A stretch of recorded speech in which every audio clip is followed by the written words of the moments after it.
मुरली मोहन यादव जी।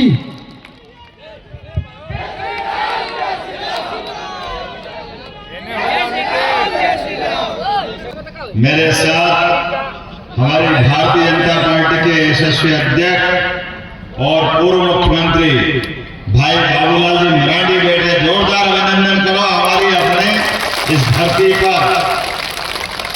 और मंच पर ही विराजमान, मैं ये सोच रहा था कि ये बड़ी माला दी और बड़ी माला से स्वागत कर रहे हैं।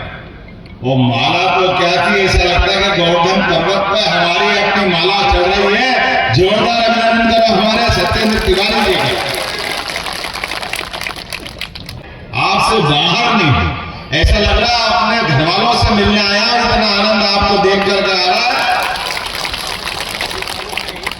मध्य प्रदेश, झारखंड, बिहार, उत्तर प्रदेश, इन प्रदेशों से विशेष नाता है।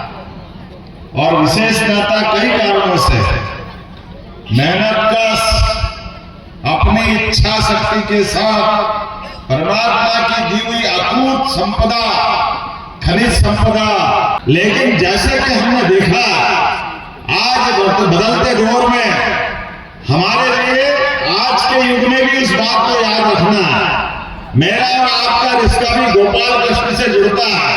बोले गोपाल कृष्ण भगवान की, और बिरसा मुंडा की भी जय बोलना पड़ेगी, जिनके लिए यशस्वी प्रधानमंत्री के लिए जोरदार अभिनंदन करो। हमारे प्रधानमंत्री नरेंद्र मोदी जी के लिए जोरदार ताली बजाएं। तो यहाँ दो ही मसले हैं सामने। हम भगवान कृष्ण के काल को याद कर लें। उस कृष्ण के काल में भी, भगवान कृष्ण के काल में भी कंस ने कितने अत्याचार किए थे, क्या क्या नहीं किया था। भगवान कृष्ण के काल में अपने कर्मों को देख लो, तुम्हारी अपने आप मौत आ जाएगी भाई। ये कंस वाले और ये कांग्रेस और सोरेन वाले एक ही जात के लोग हैं, इनमें कोई अंतर नहीं। कंस ने भी जितना अत्याचार किया था, आज बताओ क्या बता रहा है। मेरे पहले मानी प्रत्याशी की कितनी खदानों में लूट मची। अरे 2 रोटी खाओगे भाई, क्या खाओगे। लेकिन खदान, कोयला, बताओ करोड़ों करोड़ों रुपए, 350 करोड़ रुपया कहां ले जाओगे। ये गरीबों का हक का पैसा ले जा करके किसको कहते हैं। एक आदमी के पास 350 करोड़ रुपया, वो और नौकर चाकर भी 150 करोड़ के आदमी हो गए, क्योंकि ये सब गरीबों का आपका पैसा लूट के ले गए। आपका ये चुनाव नहीं है, धर्म युद्ध है, धर्म युद्ध। इस धर्म युद्ध को लड़ना है, ये वर्तमान का समय है। और ये समाज बैठा हुआ है झारखंड के सभी लोगों का, जो तय करेंगे एक बार कि सनातन धर्म के लिए भी यही समय, सही समय और चुनौती का समय है। इस चुनौती में सबसे बड़ी चुनौती इसी बात की है, आपके अपने घर के आसपास आप याद दिलाओ, देखो आपकी जमीनों के आसपास बांग्लादेशी घुसपैठिए आ गए हैं। ये बांग्लादेशी घुसपैठियों को सपोर्ट कौन कर रहा है। चुनाव में वोट के भूखे ये सारे सोरेन और कांग्रेस वाले वोट के कारण चुप है। आप बताओ, ये केवल उसी कारण से चुप है कि केवल वोट दे दो और उनको मौका मिल जाए। और ये बांग्लादेशी घुसपैठिए क्या कर रहे हैं, आपकी जमीन पे कब्जा करना चाहते हैं, आपकी बहन बेटी को उठा के ले जाना चाहते हैं, उससे दुराचार करना चाहते हैं। ये आपको अभी हमने देखा बांग्लादेश के अंदर हमारे सभी देवस्थान खतरे में पड़े कि नहीं पड़े। अपने सारे देवस्थानों में ऊपर आक्रमण हुए, हमने किसी पे आक्रमण नहीं किया। लेकिन ये लोग जब भी आबादी बढ़ती है, जब भी कब्जा करने आते हैं, तो ये कहते क्या है, ये एक ही काम करेंगे, ये हमारी चोटी, हमारी बेटी और मंदिर की पूजा इसके विरोधी है, इसके खिलाफ ये चुनाव है, हमको लड़ने की जरूरत है। चुनाव सामान्य नहीं है, हमारे लिए अपनी सनातन धर्म की संस्कृति को बचाने का चुनाव। इसलिए आज के चुनाव में हम याद रखें, हम तो उस गोपाल कृष्ण को मानने वाले हैं जिसने कालिया नाग के भी होश ठिकाने लगा दिए। कालिया नाग के बोले गोपाल कृष्ण भगवान की। कालिया नाग के फन पे नाच सके वो है अभिनंदन। उससे बढ़कर कुछ नहीं होता। और अपने स्वाभिमान के लिए, अपने समाज के लिए, प्रकृति और भूमि और भूखंड और गोवर्धन नाथ के लिए जिसने संघर्ष में इंद्र से भी लड़ेगी, इंद्र की अकल ठिकाने का काम भी अगर किसी ने किया है तो गोवर्धन पर्वतधारी गोपाल कृष्ण ने ही किया है।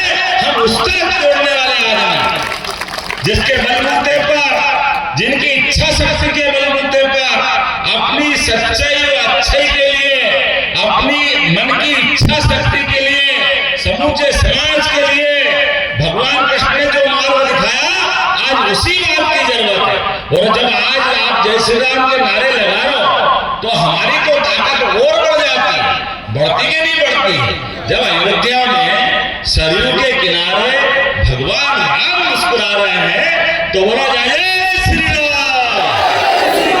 जब जय श्री राम बोल के 500 साल के संघर्ष के बाद आज ये आनंद आ रहा है। इस वर्ष की जो देव दिवाली मनी है और कल देव दिवाली रहेगी, लेकिन इसके बीच में हमारे लिए 13 तारीख के चुनाव को भी याद रखना है। इस बार की दिवाली मनेगी इस अहंकारी रूपी सरकार के मुखिया की हमारे सबके माध्यम से ये राम राज्य की स्थापना का पहला काम रहेगा। इसी आधार पर हम सब जाएंगे सोरेन के रूप में। इसकी जो अपनी लंका बनी हुई है, ये लंका का नाश करना है। लेकिन अभी जमुना जी का कृष्ण कन्हैया ने बुला रहा है, बुला रहा है, कभी बुला रहा है। बोलो गोपाल कृष्ण भगवान की। आने वाले समय में अगर भगवान राम मुस्कुरा रहे हैं तो मथुरा वाले ने क्या बिगाड़ा? उनका आनंद आना चाहिए कि नहीं आना चाहिए? कौन कौन जाएगा मथुरा? हाथ खड़े करके बताओ।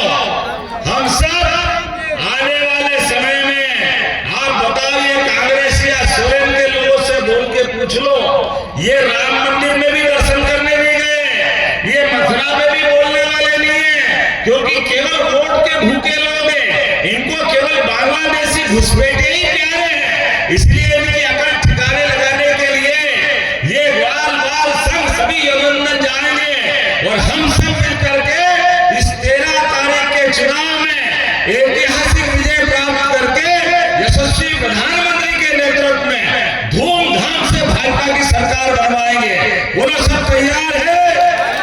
तो अपने स्थान पे खड़े हो जाओ, दोनों हाथ की मुट्ठी बांधो, सारे लोग एक एक खड़े हो समर्थन के साथ हमको इस भ्रष्ट बेईमान निकम्मी सरकार को रवाना करना होगा।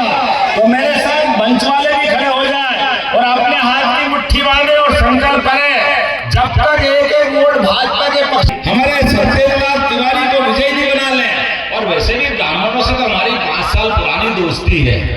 कृष्ण भगवान की दोस्ती सुदामा से है कि नहीं है? तो हम तो इस बात को मान के चलते हैं, हमारी दोस्ती अमर रहने वाली दोस्ती है। इसलिए सनातन संस्कृति की इस वर्तमान के युग में हम और आप मिलकर के 13 तारीख के दिन भारी वोट से विजय मनाएंगे भाजपा को। मेरे साथ बोलो, भारत माता की, भारतीय जनता पार्टी जिंदाबाद, भारतीय जनता पार्टी जिंदाबाद, बड़ा सैलाब दिख रहा है। आप और हम आज तो समय की कमी पड़ गई, लेकिन के जुलूस में शामिल होऊंगा। बहुत बहुत धन्यवाद। भारत माता की जय।